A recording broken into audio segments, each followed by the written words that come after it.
This is how the youth sees it. We are the youth, and therefore we are innovative. I am Leila Dioro in front of you, and I will be reporting. Sa ulo na nagbabagong balita, pedestrian safety forum kasalukuyang nagaganap. Mga katanungan ng kabataan ating susolusyonan. Mga huli nating problema ang naisolusyonan ng mga kabataan ay ang lack and wrong motivation for the youth.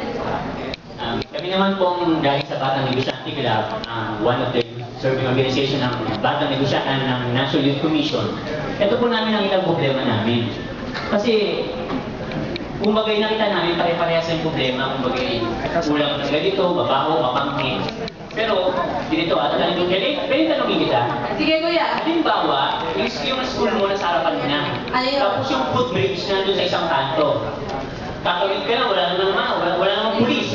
Wala namang vehicle, walang kotse. Tatawid ka ba para makapunta sa eskwela o pupunta ka pa sa footbridge? Siyempre hindi. Yan. Ang ibig kong sabihin, kahit anong ganda, kahit anong linis ang footbridge, pag walang motivation, lack and wrong motivation, hindi aakit ang kabataan. Sinasabi namin yung party namin, yung bahagi namin. Ma'am, sino makita ka pista?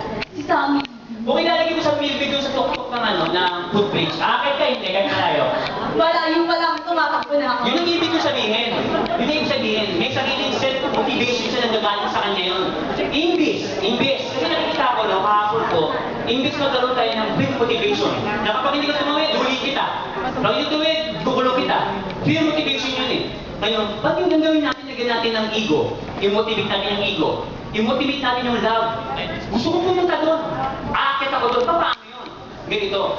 Ang solusyon namin ganito. Ba't hindi natin i-innovate? Lalo na particular sa kabataan, no? I-innovate natin yung bridge. Halimbawa, ego. Ang gusto mga kabataan, kung titignan ninyo, yung social networking, umuusbong na yun. Ibig sabihin, bakit? Yung kabataan gusto maging sikat.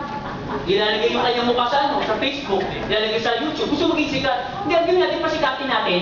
Lagyan natin ng camera yung footbridge. Aakit siya doon. May isang malaking screen. Ngayon, maglalagay kami ng ng unique walk of the day. Kada isang araw, pili kami ng pili kami ng shot.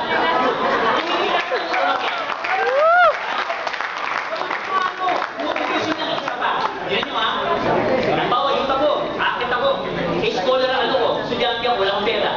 Ngayon, iniisip ko, doon pala meron palang advertising ng scholarship doon. Aakit ako. May purpose ako umakyat doon. Hindi dahil sa takot. Naintindihan niyo yung punto ko? Hindi dahil sa takot, kundi may purpose. Hindi nyo sa pa. Bawal, ako, naghanap ako ng trabaho. May advertising doon, may na naman pang-advertising. Aakit ako doon para maghanap ng trabaho. Naintindihan niyo yung punto ko, ha? Dahil sa lumalagalan kayo yung bubble gum, tinanin nyo sa mga text, tayo ka ba? Bakit? Kasi nagkalat ka eh. Something like that. Ibig sabihin, lagyan natin isang isang screen naman doon, na may humor, na may joke. Kada punta naman doon, pupunta lagi doon, may bagong joke doon. Ang ibig sabihin, motivation ang kinakailangan. Kumuha tayo ng innovative na bridge. Kakaiba mo, magiging sikat ang Pilipinas. Isa pa, tinan nyo may advertising. May motivation. Ngayon, hindi mo kinakailangan ng pera ng gobyerno. Maraming mga private company, mag-sponsor sila. Tapos, advertising, papasok pa pera. Dahil Batang Negosyante kami, kinakailangan may pera. Di ba? Hindi natin kailangan para maging long term, dapat may funding. Yun ang ibig sabihin namin yun. Sino mga kinakailangan ng mga agency? Dali lang naman eh, di lahat ng gaya ng PIA, may information. Ng NYC, particular ng NYC, malaki mo makakatulong sa amin yan. Yung DOST, baka may kakaiba pang technology na pwedeng gamitin. Pwede